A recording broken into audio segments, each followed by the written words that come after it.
Elon Musk, the genius behind many groundbreaking technologies, surprised everyone again by backing Trump in the US presidential election. With Trump's win, many are wondering how Musk's risky move could benefit him and his empire. Interestingly, such a bold investment isn't new.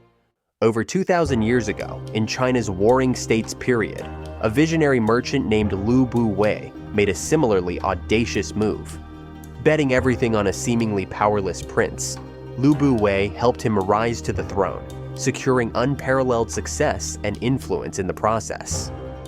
Born in 292 BCE in the state of Wei, Lu Buwei came from a merchant family and amassed a considerable fortune through trade. Yet, wealth alone could not satisfy him. Lu Buwei yearned for something far greater.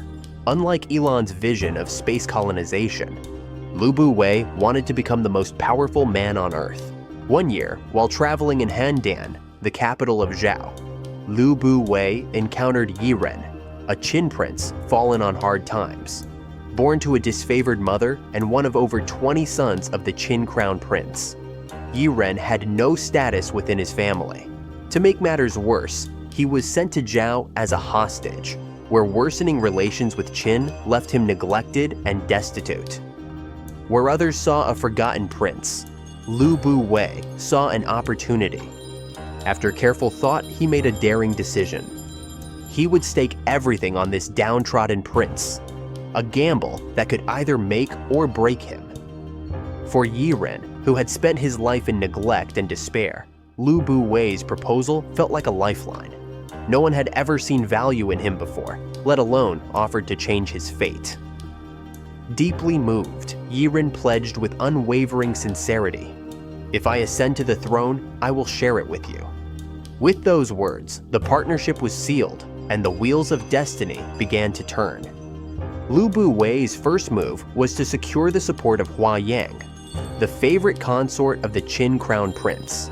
Huang had no children, and her future depended on her husband's favor. Lu Buwei saw an opportunity to make Yiren her adopted son, which would give him a legitimate claim to the throne. He traveled to Qin with expensive gifts and met with Huang. Speaking earnestly, he said, "Yiren respects you as if you were his own mother. Despite his hardships in Zhao, he thinks of you constantly. If you accept him as your son, you will have a devoted heir who will care for you in your old age." Touched by his words and impressed by the gifts, Huang agreed. From that moment on, Yiren became her adopted son and a legitimate contender for the throne. While building political support for Yiren in Qin, Lu Buwei also made sure the prince's life in Zhao improved. He showered him with money, hosted lavish dinners, and brought entertainment to keep his spirits high. One day, Lu Buwei noticed that Yiren was particularly fond of his concubine, Zhaoji, a beautiful woman who just got pregnant. In a move that shocked everyone, Lu Buwei gifted Zhaoji to Yiren. The prince was overjoyed, unaware that this gift came with an unexpected add-on. 10 months later, Zhaoji gave birth to a son, Yingzheng. This boy would grow up to become Qin Shi Huang, the first emperor of China and the founder of the Qin Dynasty. Just as Lu Buwei was preparing to bring Yiren back to Qin, war broke out between Qin and Zhao. The Zhao king ordered the execution of all Qin hostages, including Yiren, but Lu Buwei acted quickly. He bribed Zhao officials to help Yiren escape. The prince fled Zhao, leaving behind Zhaoji and his newborn son. Back in Qin, Yiren began to rebuild his political support, while Lu Buwei stayed behind to protect Zhaoji and Yingzheng.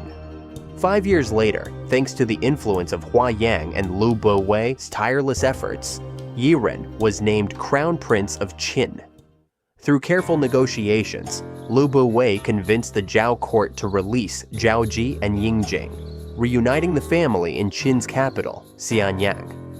Soon after, the Qin king died, and Yiren's father ascended the throne, only to pass away 3 days later.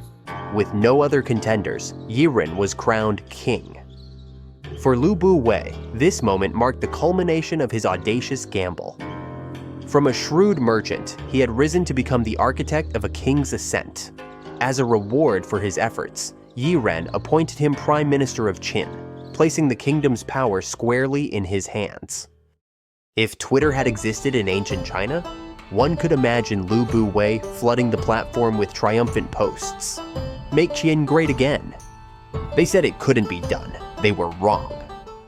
But Lu Buwei wasn't just a kingmaker. He was now the most powerful man in the kingdom, laying the foundation for one of China's greatest empires. Yet, as history often proves, power is a double-edged sword.